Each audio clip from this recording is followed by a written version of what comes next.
And now we should be recording. Good evening for my long-term subscribers.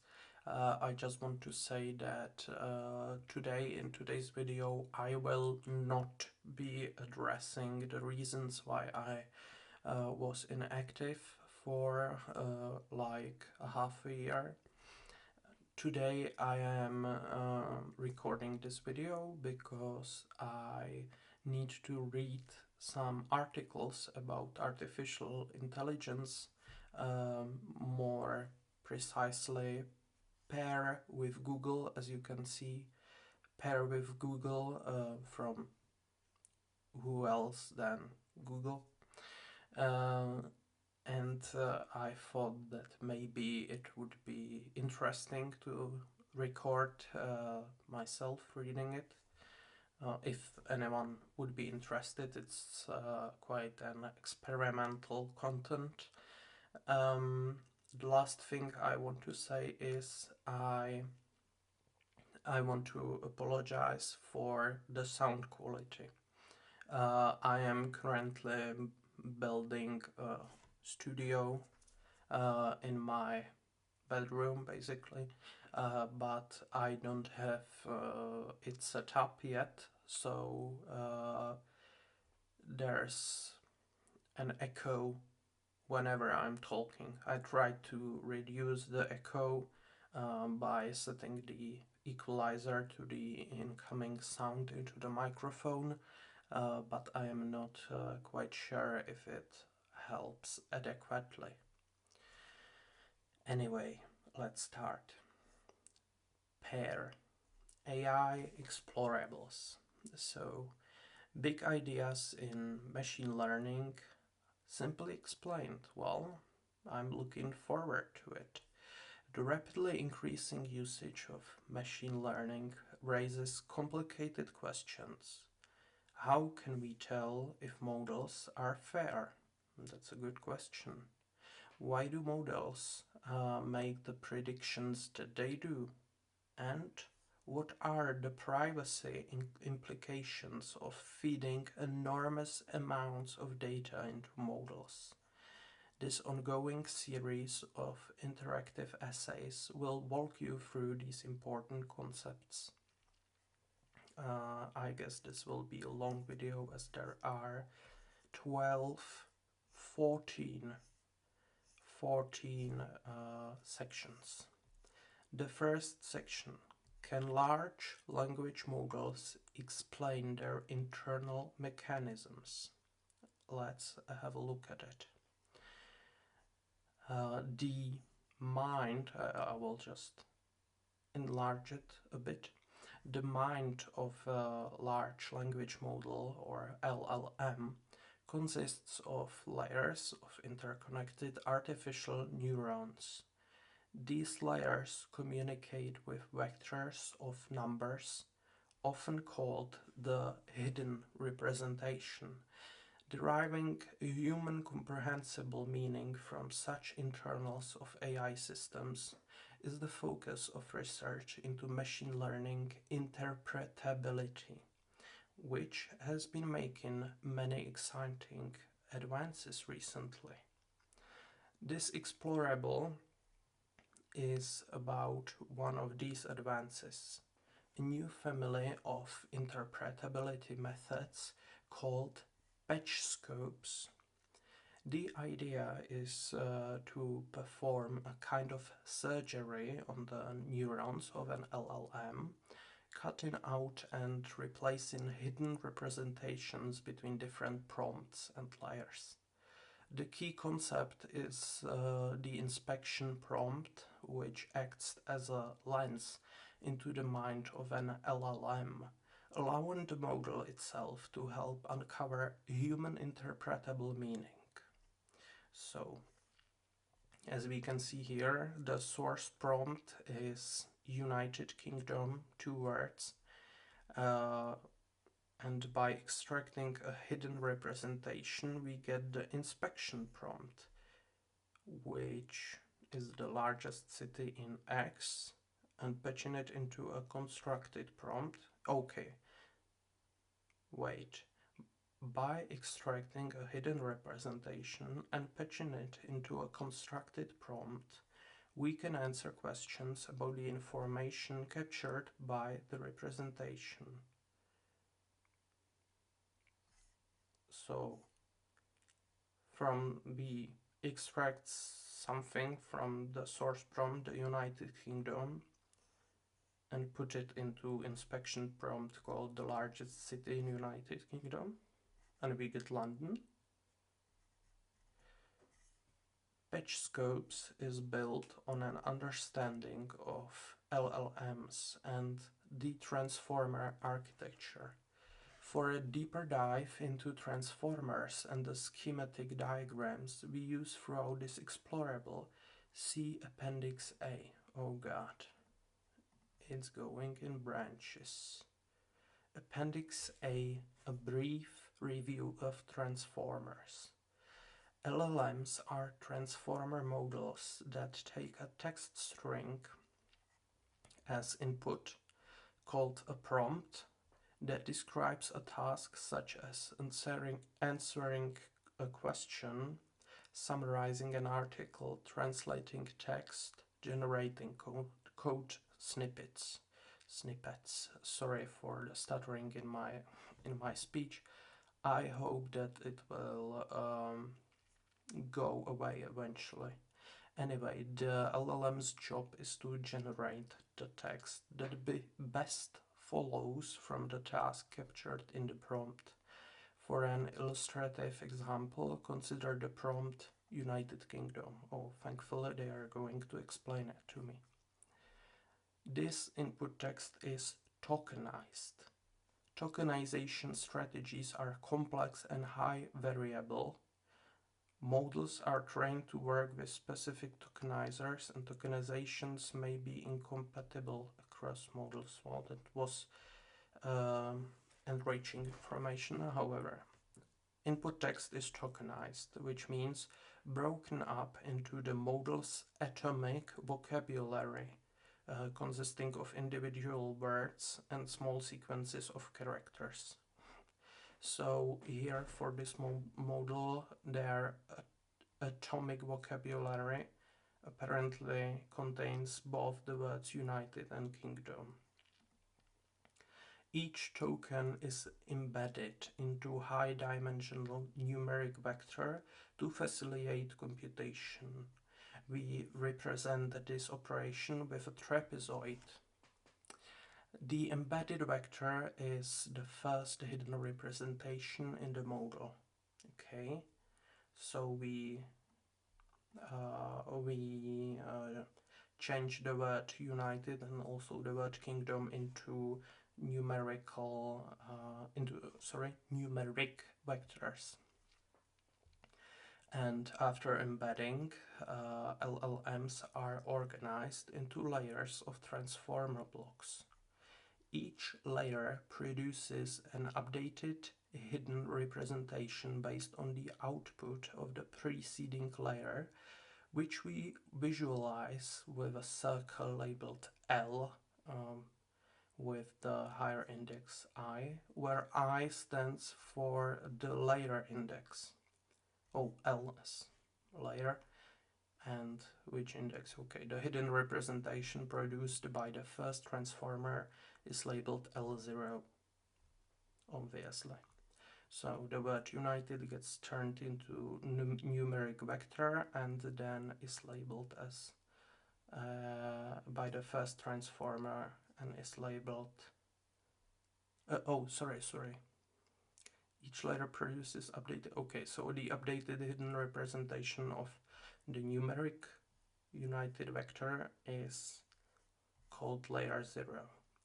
And this procedure continues through the final layer, gradually updating the hidden representation to incorporate context about the task described in the prompt.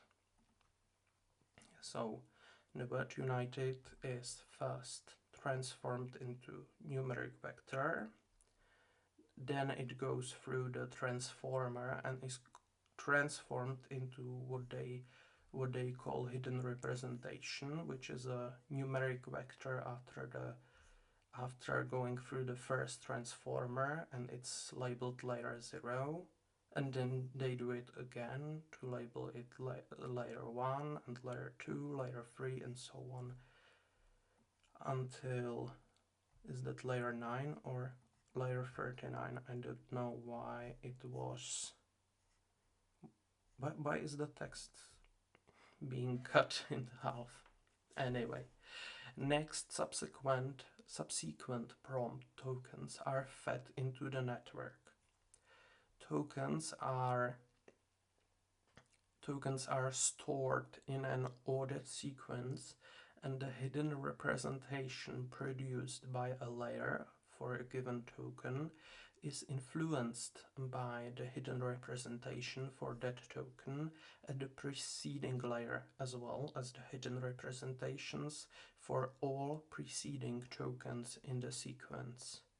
Networks that only look backwards like this are called decoder-only models and are our focus here. I have to read it once again to understand the picture below. I'm sorry for that, but I'm a bit slow learner.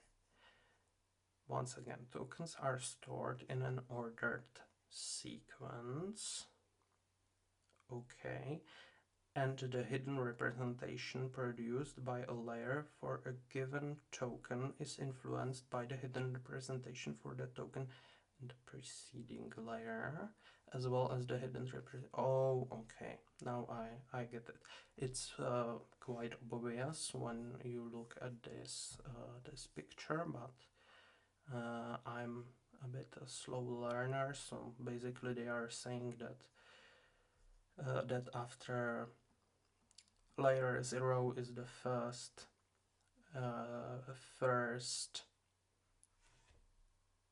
output of the numeric vector going into the transformer, and after that it is always influenced by both itself, its preceding one, and also the one from the other word that was given with it, which makes it, I'm admitting it, it makes it very very confusing when we want to look inside the artificial neural network and look for the meaning of such neurons.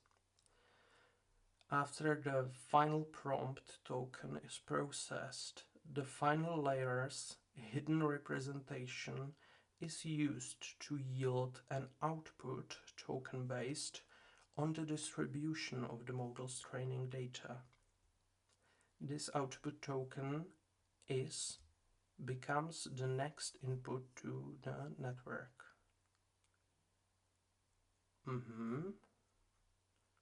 Yes. I kind of want to steal from another YouTuber's video, because I think that it can be explained very in a much simpler way. Basically, United and Kingdom is converted into a number. That number goes through a transformer which yields the word is, and then United Kingdom is converted to number and goes through the transformer again. But I know that is quite a simplified version. They want us to understand that there are multiple layers and how they are interconnected. By feeding generated tokens back in as input, the model can generate phrases, sentences, and even long-form text. Yeah, that's exactly it.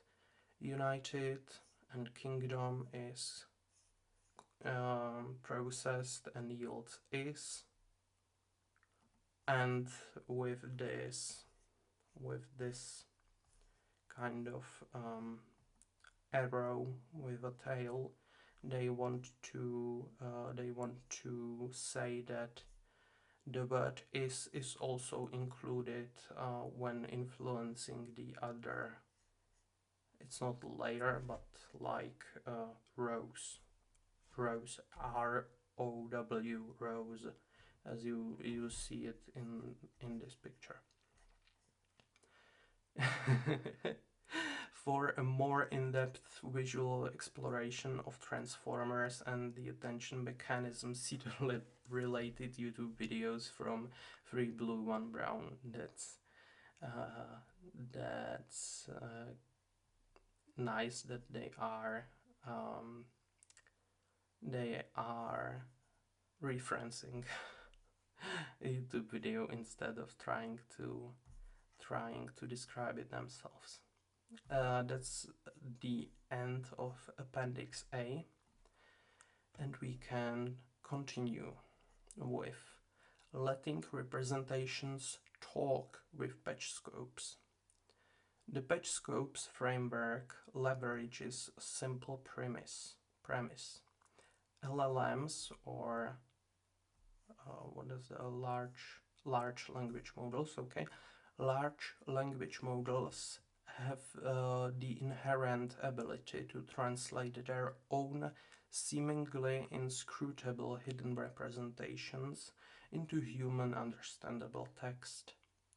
Patching hidden representations between locations during inference allows us to inspect the information within a hidden representation, understand large language models' behavior, or even augment the LLM's behavior to improve its performance. Let's explore this concretely with a step-by-step example. Okay, maybe reading the appendix was redundant. So step 1. Run a tokenized source prompt United Kingdom through the source model. Each transformer layer is denoted with a LI for clarity. Okay, so they are visualizing here that the source prompt United gets through several transformer layers, then the kingdom is appended, and we have United Kingdom is, then it goes through it again, it yields A, then United Kingdom is A, goes through it, and it yields country, and so on and so on, and we have the output that United Kingdom is a country in Europe. And now, step 2, extract the hidden representation, which is highlighted by this violet circle, of interest from the source location. In example, a token position at a layer in the model. We explain one method for selecting a source location in the case studies that follow. Okay, so we have picked a hidden representation, or extracted. Step 3. Run the inspection prompt. The inspection prompt in this case is the largest city in X. Through the target model, stop in at a predetermined target location. In the case studies that follow, we discuss 2 strategies to select a target location to answer specific questions about a given source location. Okay.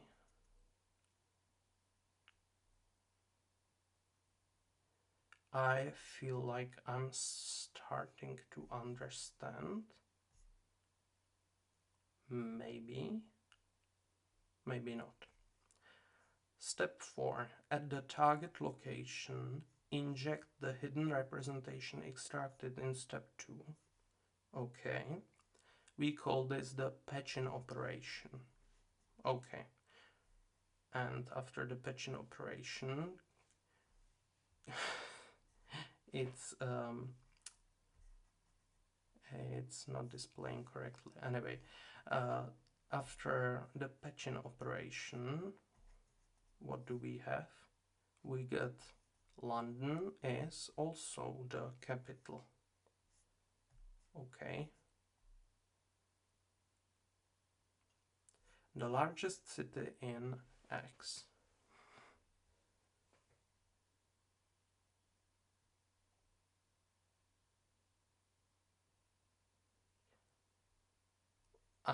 I will be perfectly honest. I am not quite getting what they are trying to say.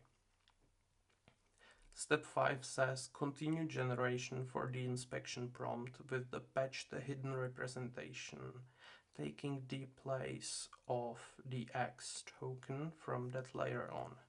And each generated token is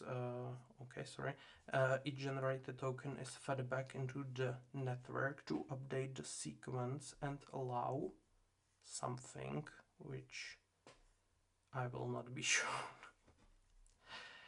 This is going great so far. Oh, maybe we can like and allow generation to continue. Eventually something.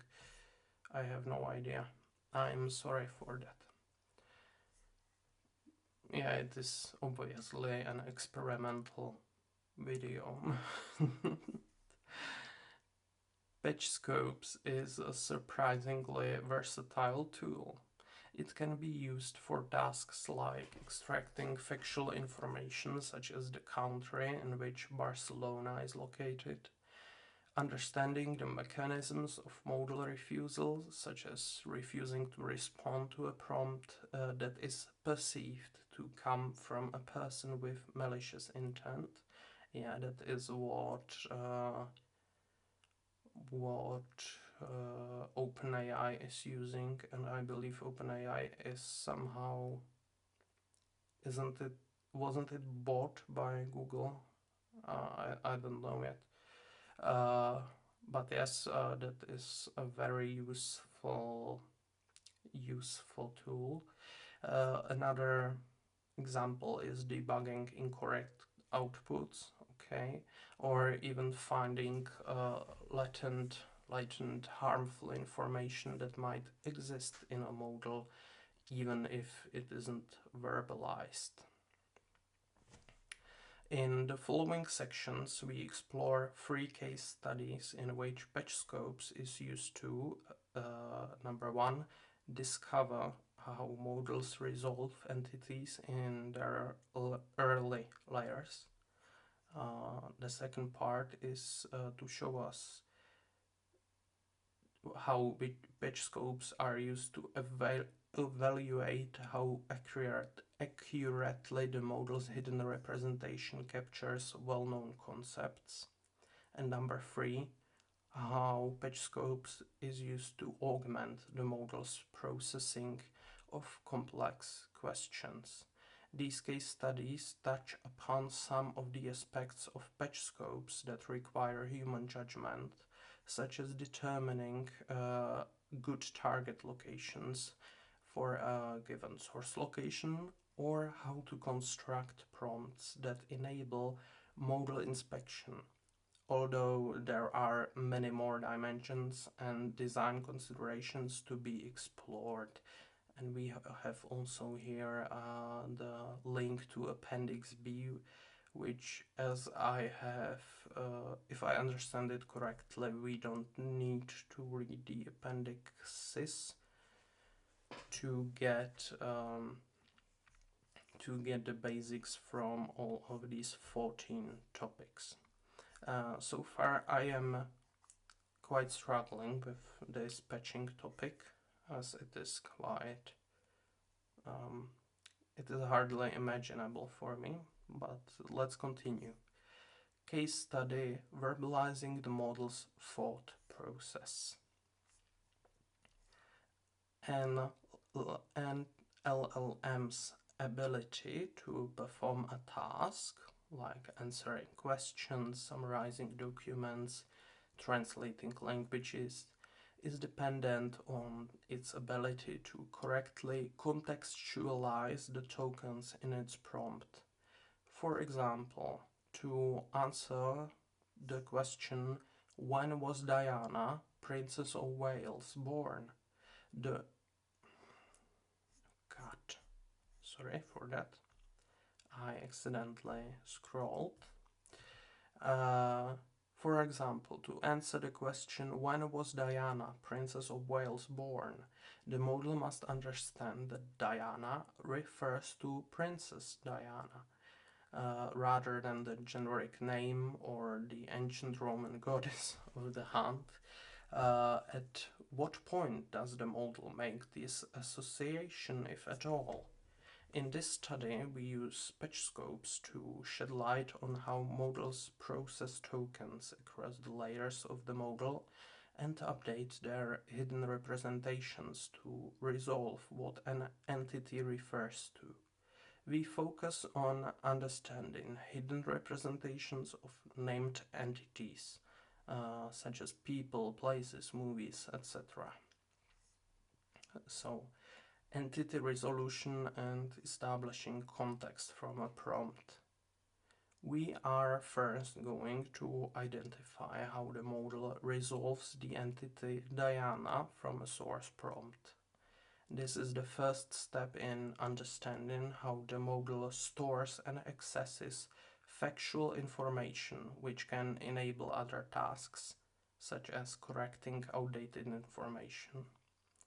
Building on the Princess Diana example, we construct a simple source prompt using her name and title. Diana, Princess of Wales. We can measure how an entity is resolved by having the model generate a description of the entity and compare it to a known factual description. We can trigger this generation with a few-shot inspection prompt. Consisting of what is a few-shot inspection prompt, we have no idea, and we have to open something else. Oh god. Few-shot examples. You can include examples in the prompt that show the model what a good response look like. Oh, I see now.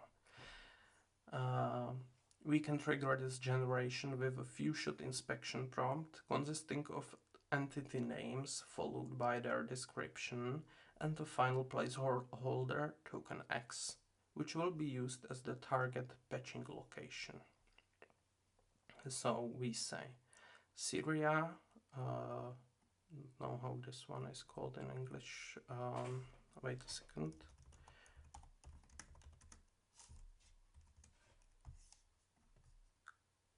Colon, isn't it a double colon or something like? It's a colon apparently. Syria colon, country in the Middle East. Leonardo DiCaprio colon, American actor. Samsung colon, South Korean multinational major appliance and consumer electronics corporation. And the placeholder X.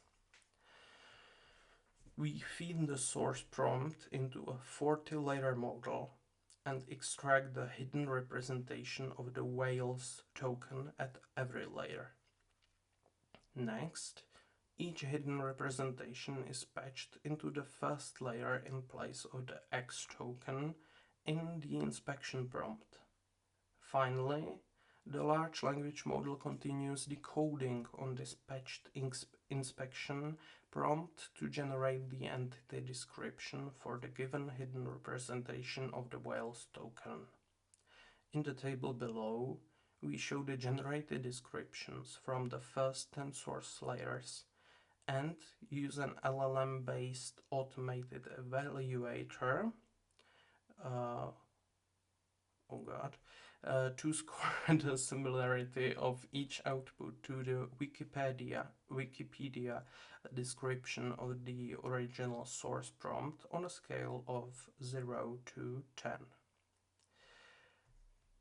So we have source layer, which score we have evaluated and what it generated. In layers 0 to 2, the hidden representation reflects the subject whales.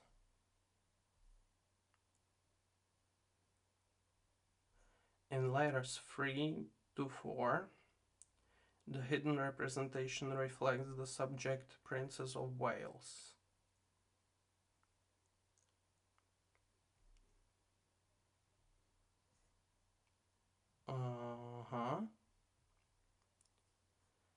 And finally, at layer 7, the model resolves the entire entity, Diana, Princess of Wales.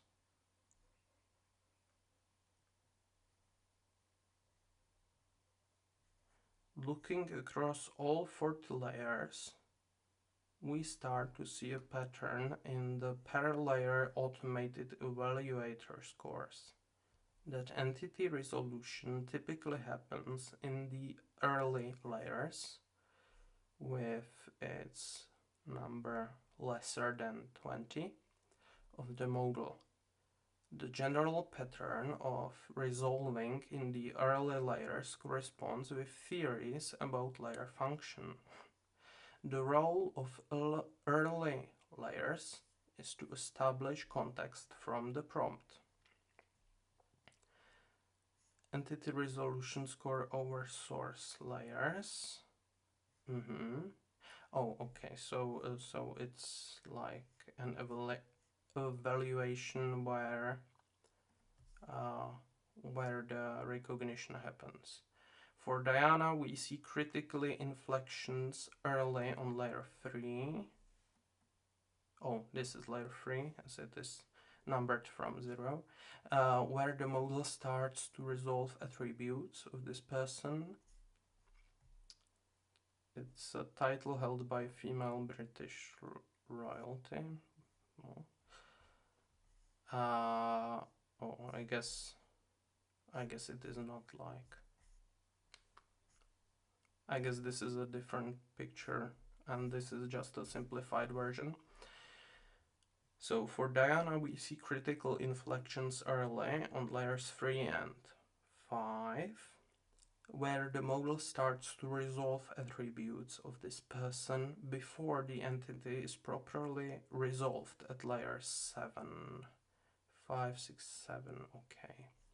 In this specific instance, that resolution appears to be fairly stable through middle layers of the model, though this is not always the case. And what we have here, if we take the average score across the top 100 most popular entities, a more general pattern emerges. The accuracy of the entity description generations tend to peak in the early source layers before displaying a notable drop in quality at later layers.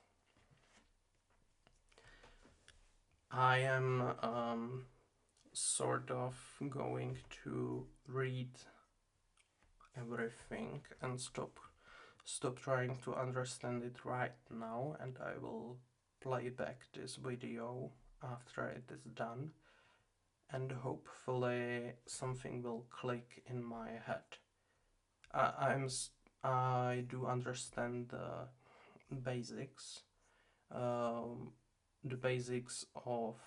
what this text is trying to tell me, but I feel like I am missing something.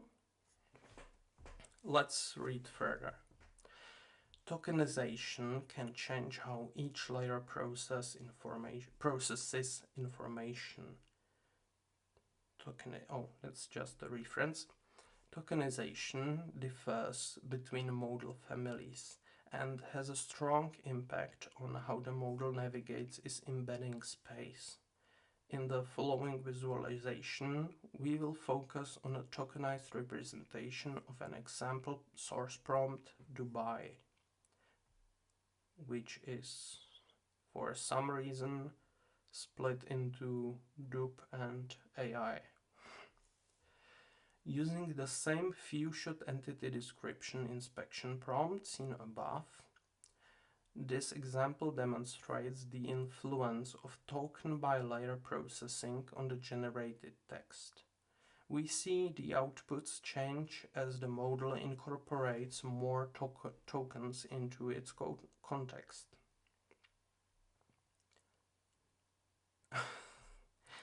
Okay. In layer 0, the entity description reflects the subject AI due to the tokenization of Dubai. From layer, I will take a sip of magic tea.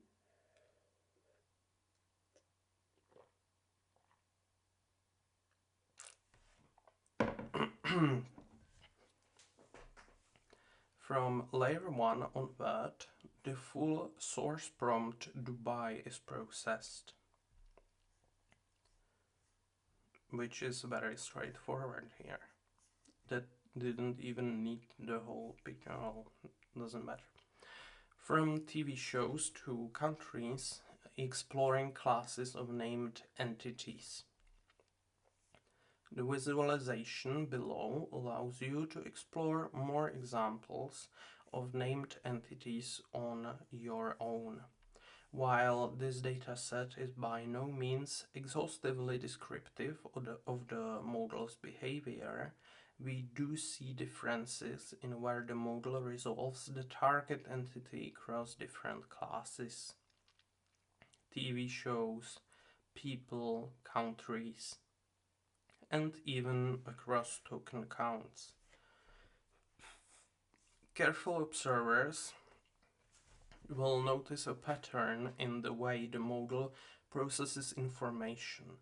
It builds up context by sequentially processing tokens in reverse order, gradually incorporating each token into the hidden representation. Further work is required to understand these patterns at scale.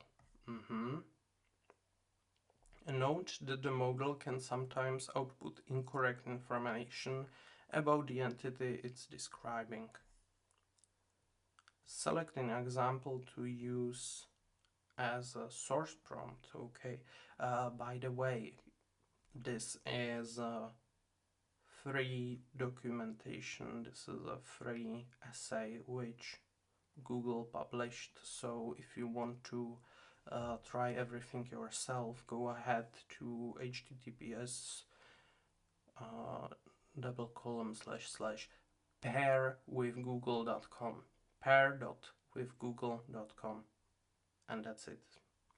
And maybe /explorables, so you have, yeah, /explorables to have pairwithgoogle.com/explorables. So if we select Diana, Princess of Wales, we can see that the tokenized source prompt is Diana, this thing, comma, Princess of Wales. We have here the Wikipedia description, which I guess is the goal of this few prompt inspection. And at layer 0 to 2, it just takes Wales and answers that it is country in the United Kingdom. Oh, that's what they meant in reverse order. It starts with Wales and it is a country in the United Kingdom. Then at layer 3 they have Princess of Wales, which is title held by female British royalty. At layer 4 the model suggests that it is a title held by Camilla Parker Bowles, wife of Prince Charles. But then at layer 5, 1, 2, 3, 4, 5, but it starts from 0, so I guess at layer 5 it already has the full tokenized source prompt, and it answers that it is Princess of Wales Diana. Diana, Princess of Wales, was the first wife of Charles, Prince of Wales. Which kind of, yeah, which is basically the goal of this test. But at layer 9 it starts to mess things up, which is what they were trying to teach us, I guess, that the true recognition starts in the beginning layers. So we have to, I don't know how to say it like quickly, but when I have taken the course of machine learning, the very basics of machine learning at my university, we were assigned the exercise, the homework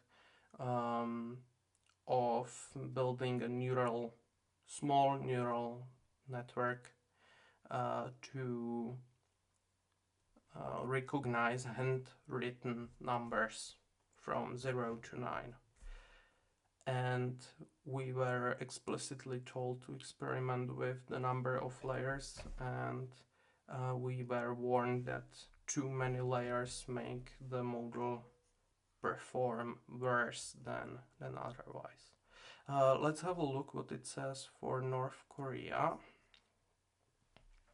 North Korea, Wikipedia description is sovereign state in East Asia. And it's so simple that it basically gets it in the first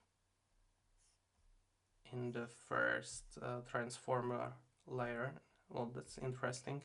I was kind of looking at the Avatar because Avatar is the film, but it also represents a profile picture. It represents anything that is like your puppet. But they are going for the Wikipedia description of the film, but I have to try it. Avatar Wikipedia.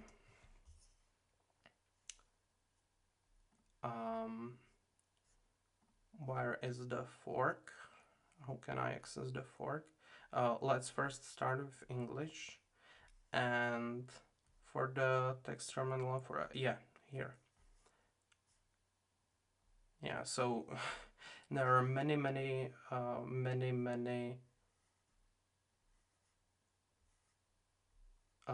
like, how are they called? Texts on Wikipedia, articles. There are many articles that are, what was that? No, horse, spacecraft, Avatar in computing, and it's in Second Life. We have to multiplayer virtual world that allows people to create an avatar for themselves and then interact. Oh, that's this thing. We have to some day have a series just focused on reading Wikipedia.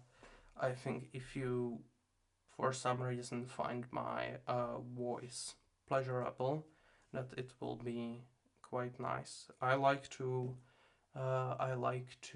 procrastinate and scroll through Wikipedia articles in the evening. Yeah, but back to this thing. So if we tokenize avatar for some weird reason as af and atar, we first get that atar is something associated with systems, which is not wrong. It's probably referring to Atari or something. And then, Yeah, and then after it gets the full off and a tar, it says blockbuster science fiction film directed by James Cameron. And at the 6th layer, it finally says that it's a humanoid robot or computer generated character. I don't really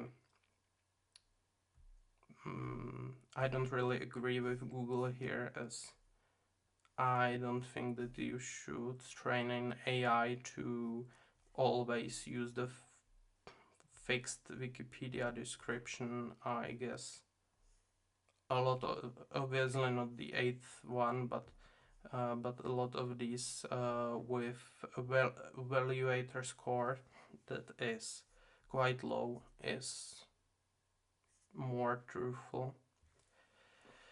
Well, anyway, to quickly recap this case study, we see that patch scopes provide a highly flexible method for defining experiments that extract, verify, and characterize the model's information retrieval process. It demonstrates highly expressive generations in early layers where models are believed to do this processing. Case study extracting latent attributes. We can also use patch scopes to take this a step further, exploring how a model relates subjects to their specific attributes at various model layers. Feature extraction to corroborate hidden representations. Consider the subject Spain. We can determine whether our large language model is able to gather context about Spain and correctly identify attributes like its largest city or official currency. More generally, given a hidden representation of a subject, we can explore whether an LLM can extract a specific attribute of that subject. With patch scopes, we can formulate an inspection prompt to extract an attribute. This prompt consists of a description of the attribute and a placeholder token X, into which the hidden representation of the source subject is patched. For example, if we are interested in the feature the largest city of a certain country, an inspection prompt that should generate the desired attribute in text looks like this: the largest city in X. To extract the feature, we first capture the hidden representation from the last token of the source prompt and patch it into the X token in the inspection prompt above. We then determine if the correct answer, in this case Madrid, appears in the target model's output. The visualization below lets you explore this example for a range of source layers. Okay. That's basically the same as before, isn't it? We got source prompt Spain with the inspection prompt the largest city in and X as a placeholder token, and then in the first layer generated text from patching, not patching, but patching at source layer 0 yields the largest city in Spain, Madrid, is a vibrant cosmopolitan city with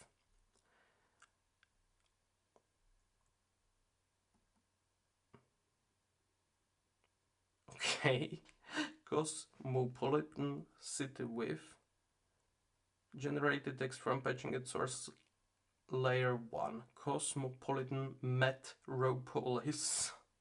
Okay,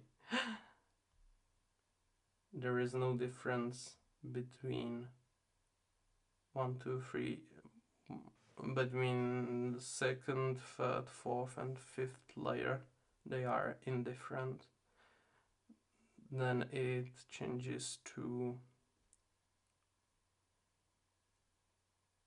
4, and 5 is capital width again.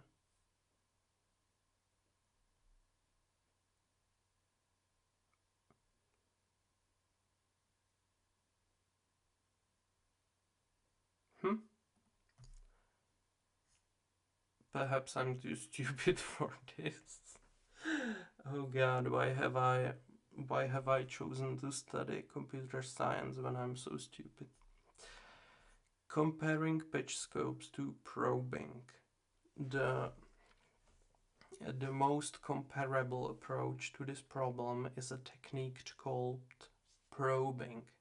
Training a classifier, such as logistic regression, on a subset of data to allow it to predict an attribute from a hidden representation. This approach has a few downsides, namely, it requires a pre-specified subset of labels, which can limit expressivity of the output, and requires dedicated data to train the classifier. Unlike probing, pitch scopes does not require any labeled data or supervised training.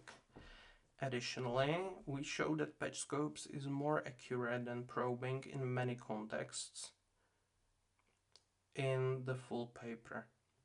The visualization below lets us explore a variety of reasoning tasks and compare the performance of pitching and probing.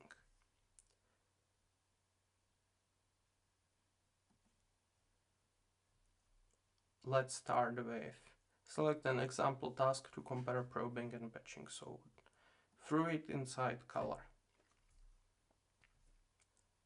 Representative example output for cherries, strawberries, eggplants, avocados, or how are they called? Tomatoes.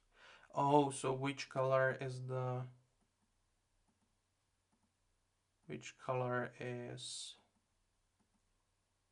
the fruit?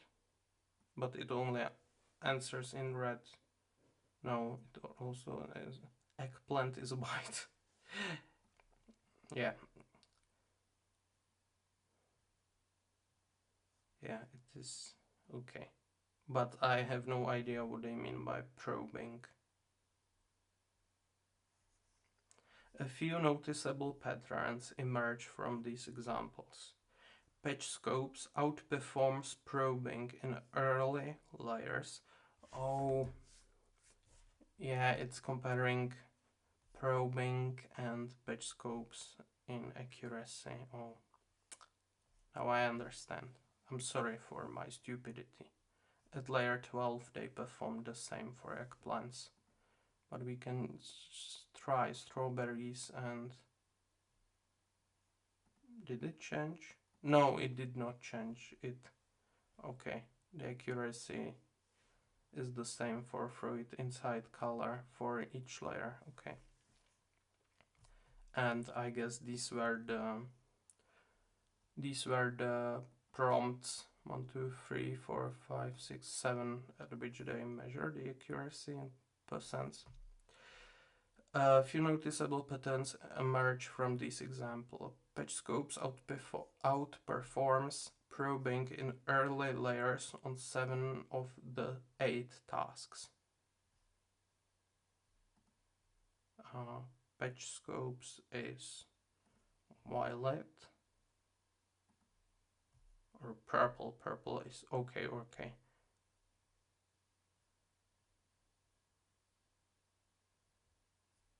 So I guess that the star constellation recognition is the only one where probing is... Oh, what have I seen? Oh, or object superclass. There is also probing better than...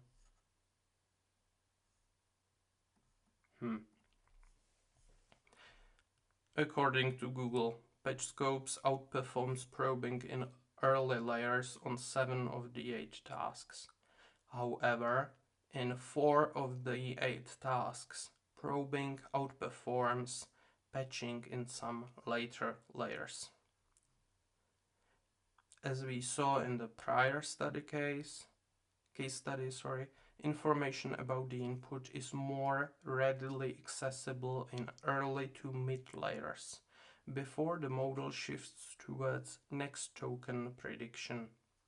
This explains why the performance of this simple patch scope can drop for later source layers.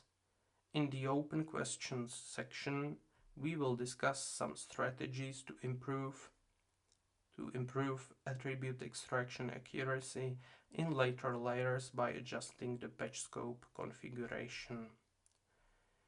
Importantly, these results suggest that patch scopes is a viable alternative to probing classifiers while offering 2 improvements. First, the flexibility and simplicity of construction for feature extraction inspection prompts indicate that the prompts could be easily generated from existing trusted structured data that enables direct performance comparison, such as Wikipedia's RDF dumps. Oh god. RDF dumps. First, canonical RDF dumps using the okay. Wikipedia, oh, that's just a way to download Wikipedia articles, I guess, more conveniently. Second improvement of patch scopes, it does the Bible, yeah. Second improvement to patch scopes over probing, it does not require any additional training data or a predefined set of labels. Another article, application correcting reasoning errors. In the case studies above, we demonstrate that patch scopes is a flexible and expressive tool for inspecting a model. Can we go further and use the same framework to change model behavior to improve its performance? Consider multi-hop reasoning, a problem formulation where the answer depends on making logical connections between disjointed pieces of information. For example, to determine the answer to the largest city in Sushi's country of origin, a model needs to correctly recognize that Sushi's country of origin is Japan in order to answer with Japan's largest city, Tokyo. I will just take this thing and copy. Do I have ChatGPT installed? Oh god, there was an update to... And there was an update to macOS, and now the search thing does not work properly. Yeah, okay, but we can go here. Largest city in Sushi's country of origin. The largest city in Sushi's country of origin, Japan, is Tokyo. With a population of blah blah blah, Tokyo is not only Japan's largest city, but also one of the most populous metropolitan areas in the world. Really? Really? Let's prove it with Wikipedia. English.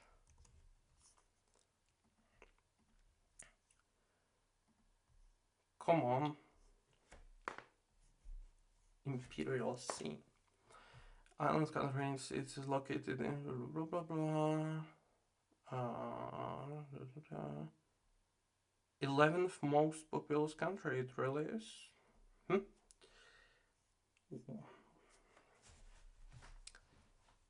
Is it too obvious that I'm being what's it called? How's it called? Not embarrassed. Disappointed. I'm disappointed with this. I thought that these are really easy to comprehend, but they are not. They are quite heavy topics, and I was very, very, very searching for unintended biases with salience. I was very, very, very naive when I thought that we can, in one video, go through all of these and understand them. I'm very sorry to you. I'm struggling with the first one, and I believe we are recording for... how long are we recording? Oh, hi myself. For 1 hour exactly. I started at midnight, okay. Well, let's continue. Perhaps we can at least finish this one and then take a look at the other ones in the next video. So yes, we are now reading about correcting reasoning errors. We have tried the largest city in Sushi's country of origin. So one possible performance inhibitor is something that slows down the performance on these problems may be the model failing to conduct sequential reasoning in the right order. Chain of thought or COT style prompts improve performance on multi-hop reasoning problems by explicitly expressing reasoning as a series of steps during generation. But there is still room for improvement. Patch scopes may provide an alternative mechanism to control the order of reasoning steps and ultimately correct the generated output. We want to caution that our primary goal in this section is not to devise a new method to solve multi-hop queries that is necessarily a competitor to COT, but rather to make a proof of concept while comparing with chain of thought as a common reference. Patching backwards. To explore this, we constructed a small data set of two-clause multi-hop reasoning queries. We used examples from the attributes extraction case study, where the first clause defines the scope of the answer and the second clause establishes the necessary context. The model can correctly answer each of these clauses independently, but fails to answer the composite multi-hop query. With some knowledge about the query structure, we can create a patch scope that works backwards, patching to an earlier token in the same prompt to intervene and correct its answer as shown in the example below. Reference here says that a backward acting patch scope extracts the hidden representation from one token and injects it into a preceding token in the prompt. Thus, this is only possible when the source and inspection prompts are the same.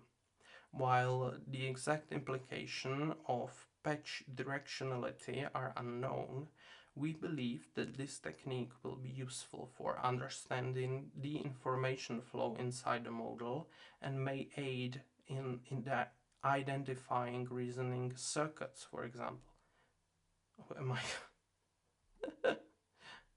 What is this? What is circuits? Like, I know what is circuits, but what is it referring to? Transformers circuits.pub slash 2021 slash framework slash index. Okay, a mathematical framework for transformer circuits. I guess I am given up with studying computer science. This is insane. I'm too dumb to comprehend this. Anyway, what do they show here? They show that step 1, the multi-hop query is composed of 2 factual queries. Yes, 2 factual queries. Factual query number 1, pizza's country of origin. Factual query number 2, the largest city in Italy. Both of which the model is able to independently answer correctly. Step 2. Without intervention, the model returns an incorrect answer to the multi-hop query. Step 3. Using the same source and inspection prompt, we can patch from the origin token to the pizzas token, splicing the model's own intermediate answer to make it easier to deduce the final answer. So the multi-hop query outputs the largest city in pizza's country of origin.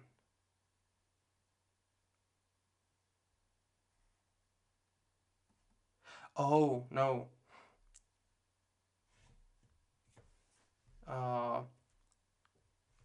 Correction. The multi-hop query is, yes, I do understand now what multi-hop query. Multi-hop query is kind of like taking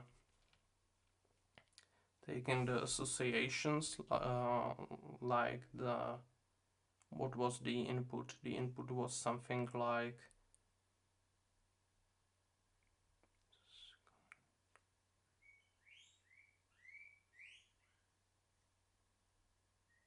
yes, the first input was something like the largest city in pizza's country of origin, and it split it into the factual queries. And step 4, if we choose a suitable source layer, we can use entity description as a checkpoint to find the correct intermediate answer to patch. What? Step 5. With suitable source and target layer choices, we can successfully correct the model's response. Patching from source layer 16 to 7.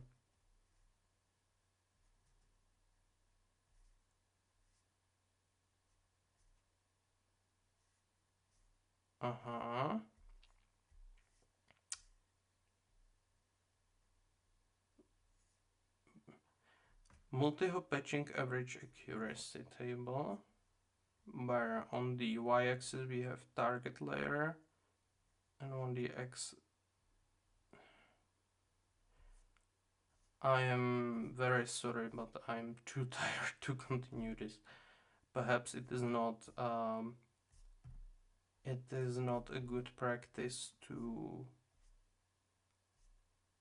try to study during recording a video and also at midnight. So I guess we will end the video here.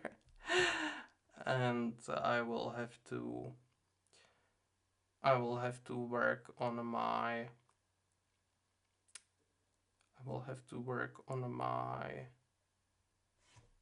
like time management skills.